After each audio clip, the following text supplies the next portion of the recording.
Olá, muito bom dia, ou boa noite, melhor dizendo, né, que é quando eu posto o vídeo. E vamos seguindo com a nossa segunda aula falando sobre produtividade.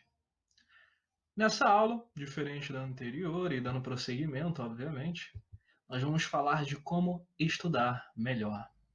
Lembre que é uma sequência de 5 aulas. E dentro dessa sequência aqui de 5 aulas, nós vamos estar trabalhando assuntos que estão interligados. Então é muito interessante, mais do que interessante, que você olhe cada um desses vídeos, porque frequentemente vamos fazer referência entre um e outro. Pode estar dividido em 5, pense assim, mas é como se fosse uma única aula pelo único assunto que nós tratamos, que é como aumentar a nossa produtividade. Na aula 1, nós vimos o que é aprendizagem passiva em relação à ativa, junto à mais do que útil pirâmide de Glasser. Nela nós já tivemos noção do que nós deveríamos fazer para transformar e revolucionar aquilo que é a nossa aprendizagem. Como é aprender de forma ativa, mais do que aprender de forma passiva, usando um único método como nós muitas vezes e geralmente fazemos. Então nós exploramos tanto quanto nós buscamos já uma forma de melhorar o nosso aprendizado de um novo conteúdo, de qualquer novo conteúdo. Nessa aula daqui, nós vamos ver sobre organização pessoal, sem falar de dicas dessa mesma organização pessoal, faz parte, né? Nós temos rotinas, hábitos, necessidade e objetivos a serem cumpridos. Vamos ver o significado de cada uma dessas palavras e entender como nós já podemos montar bem a nossa própria rotina. E a partir disso daí, nós vamos lidar com os nossos 3 tempos, que são produtivo, livre e descanso. Entender a dinâmica desses 3 tempos é entender o composto que nós utilizamos enquanto humanos. Porque todo mundo produz, todo mundo tem o seu tempo de liberdade e todo mundo tem o seu tempo de descanso. E se não tem, deveria ter. Temos que ter. Ninguém consegue viver, e digo viver bem, se só tiver uma dessas coisas ou duas dessas coisas. A partir disso, deixo como recomendação aqui pra gente aquilo que é mini hábitos e o poder do hábito. Seguindo com os nossos autores aqui, o Stephen Guise e o Charles Duhigg. Eles dois vão nos ajudar em muita coisa, que talvez as pessoas não tenham noção. Mini hábitos trata de transformar hábitos e uma ação, um desafio maior, em etapas menores. Porque ao invés de você tentar correr 5 quilômetros de uma única vez, você não vai conseguir se você for sedentário ou algo do tipo, você correr um quarteirão, subir e descer as escadas do prédio onde você mora. Uma pequena meta, ao invés de ler 10 páginas, você ler 2 páginas por dia. Ao invés de fazer aquela coisa durante meia hora, que é super complicada e difícil, que você não vai, talvez, provavelmente não vai conseguir, você dedicar 5, 10 minutos, um pedaço por vez. Isso é o que vai te levar a conquistar os seus grandes objetivos e ter os seus resultados maiores. E aí que a mágica acontece na construção dos mini hábitos. A partir dos mini hábitos você constrói toda a sua carga de habilidades para que você possa cumprir os desafios menores. Fica a dica. Com o poder do hábito, ele te ensina aquilo que é um hábito e a lidar com não só os bons, mas os ruins, os nossos vícios e manias. Porque o hábito, conforme o Charles, ele vai estar aqui numa trinca, que vai ser em relação ao hábito, a recompensa e algum tipo de gatilho associado. Então, fiz alguma coisa que vai me levar a repetir aquela ação, que vai fazer com que eu tenha algum tipo de recompensa. Dentre os exemplos, eu acho que tem algumas coisas ligadas a café e cigarro, por exemplo. Acabei de almoçar, bebo um café e tenho prazer aproveitando esse café no meu tempo livre. Eu posso mudar qualquer hábito, eu posso moldar qualquer hábito a partir do momento em que eu não lido com o hábito em si. mas com aquilo que aciona ele, com aquilo que ele usa de recompensa, né? Que me faz lembrar dele. Ele te ensina muita coisa mesmo, e é por isso que eu estou deixando como recomendação aqui, porque esses 2 livros, se você quiser transformar a sua rotina, mudar os seus hábitos, melhorar os seus rendimentos, seja lá no que for, você vai ter grandes dicas dentro deles aqui. Indo para a nossa introdução, pensando em como estudar melhor, existem muitas tendências e técnicas na hora de escolher uma maneira, na hora de entender um assunto. Os nossos pontos chaves aqui são estudar bem, a partir de um processo estruturado que nós tenhamos de aprender e também de entender um conteúdo. Estudar bem é ter uma boa estrutura para que você possa absorver algo que você queira fazer ou entender. E é a partir dessa pegada, desse grande objetivo, que nós construímos essa aula. Veja que estudar melhor é uma questão de você conseguir entender melhor um conteúdo que você queira absorver. Vai ser sempre essa chave de palavras que a gente vai estar repetindo na nossa aula, tá? Voltando aqui então, indo diretamente para os nossos grandes conteúdos, em recomendações práticas eu queria deixar o seguinte para cada um de vocês, que tem coisas que nós devemos evitar e tem coisas que nós devemos buscar, seja no nosso ambiente, seja em nós mesmos. Uma tabela aqui faz referência à outra, então preste atenção, porque daqui eu tenho noção de que muita gente já pode melhorar muita coisa. É claro que como curso, aqui a gente não pode prometer resultados. Acho que dá vontade, sinceramente, de falar que se você, que não está fazendo, fizer essas coisas, vai melhorar. Dá muita vontade, sinceramente. Porque eu conheço os 2 lados da moeda também. Não é como se eu fosse a vida toda um grande estudante, super inteligente, e conseguisse muito mais do que a média dos resultados naquilo que é o estudo tradicional. Mas a partir do momento que eu aprendi essas coisas, sinceramente, eu vi que dava para aprender com muito mais facilidade e com muito mais eficácia qualquer assunto e conteúdo que você queira ter em mente, se preparar para provas, memorizar. Isso é muito além de técnicas, isso aqui é montar a tua estrutura de estudo, irmão ou irmã. Então segue no seguinte: no ambiente, evite estresse corporal, atenção dividida e cansaço visual. Mas por que essas 3 benditas coisas? Porque elas fazem referência aos seus 5 sentidos.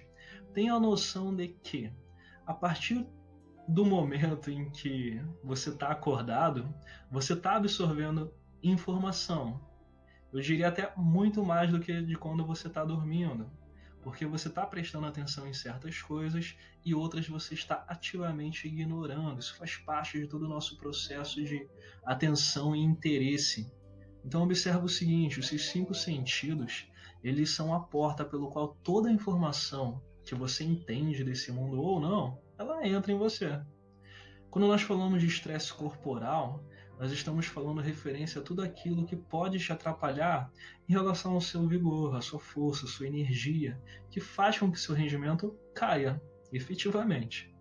Quando nós falamos de uma atenção dividida, queremos, já dando a outra dica aqui embaixo, falar que o foco e a concentração, isso aqui parece que é um resumão da nossa primeira aula.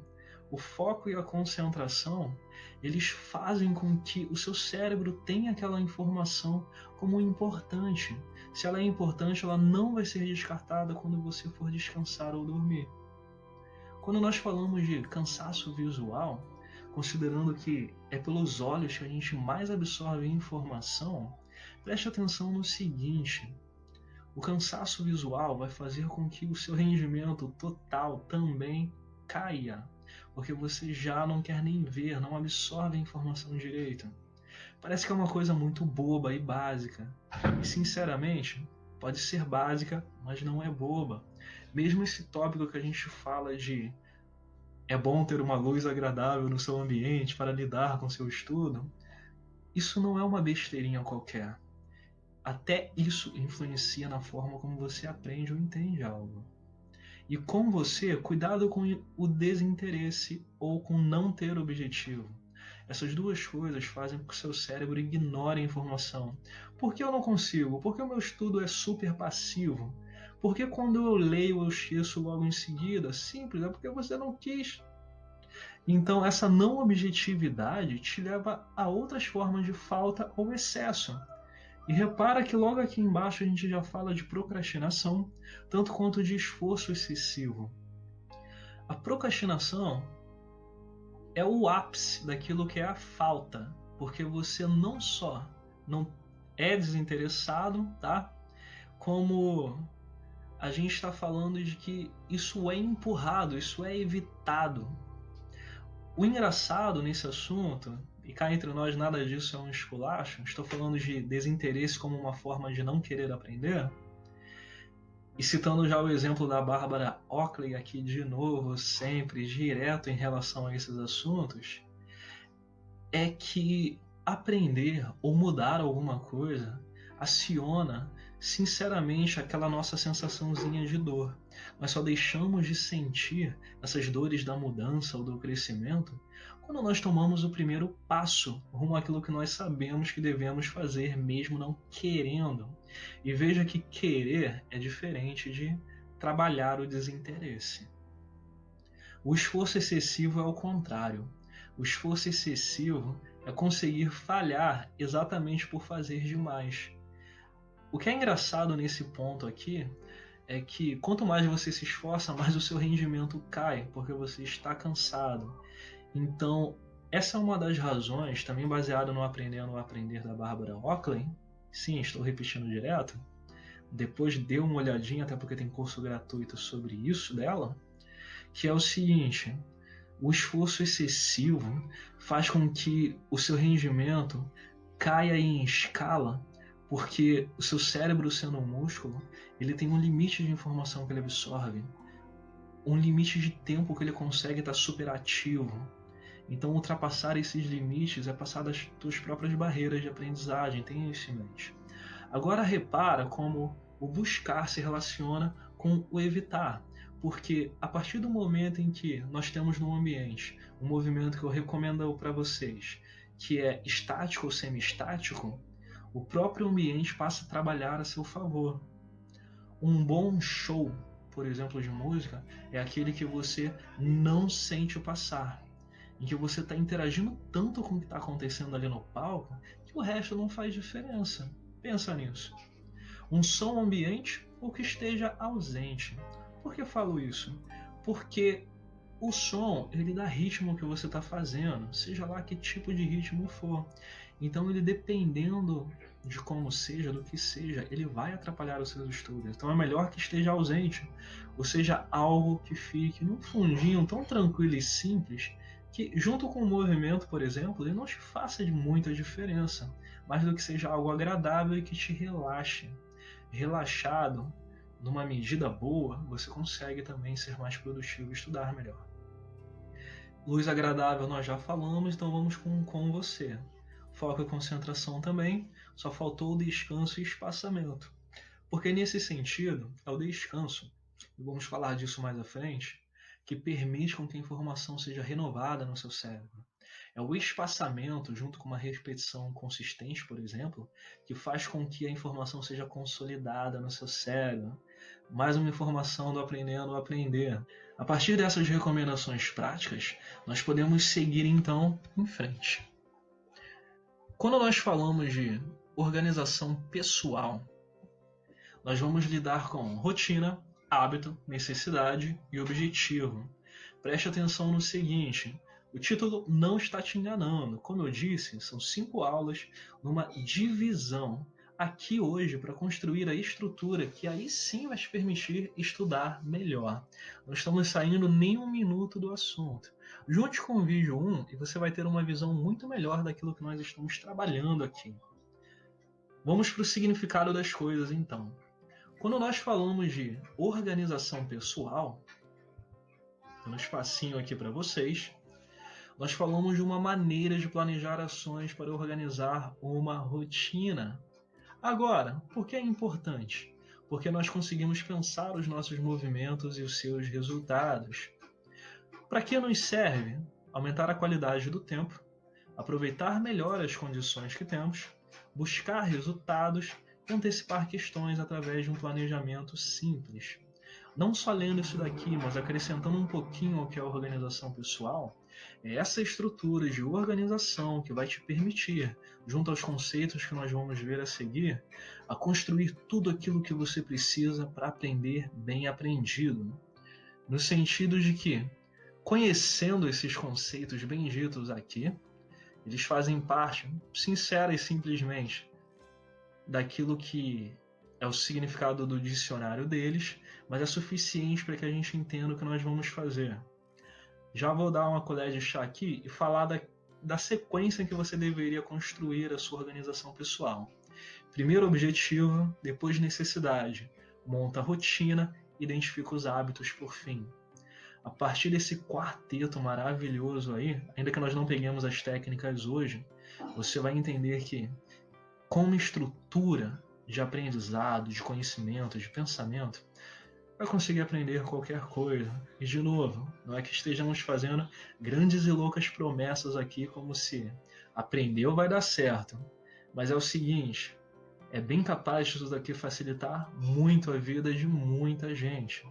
Porque, pelo que eu tenho por experiência própria, por ter dado aula para gente aí de tudo quanto é idade, de mim mesmo, a gente geralmente não lida com essas coisas. E quem lida é quem tira os primeiros lugares, quem está participando dos vestibulares. E quem lida com isso tudo aqui é quem está participando dos primeiros lugares, das grandes colocações, dos vestibulares, dos concursos e seguindo com a vida aí naquilo que gostaria de fazer desde cedo. Preste atenção no seguinte, então, no significado de cada coisa. Objetivo, falando de um sinônimo, é um propósito que nós queremos alcançar. Necessidade, vou pela ordem que eu dei para vocês, é uma característica daquilo que é essencial, ou seja, não pode faltar. Falando aqui de rotina, nós estamos seguindo então com aquilo que é uma sequência de procedimentos, costumes ou atividades. Só que essa sequência depende de pequenas e individuais ações, tá? A rotina em si é o conjunto daquilo que você vai fazer. Esse conjunto dá os limites, por exemplo, tempo. E os hábitos são a sua verdadeira e grande preocupação nesse sentido, enquanto ação que você vai repetir. O que eu quero dizer com isso? Dado o significado dessas palavras que estão aqui, monte a sua própria rotina de organização pessoal. Anote o seu objetivo, o nosso pequeno grande exercício aí.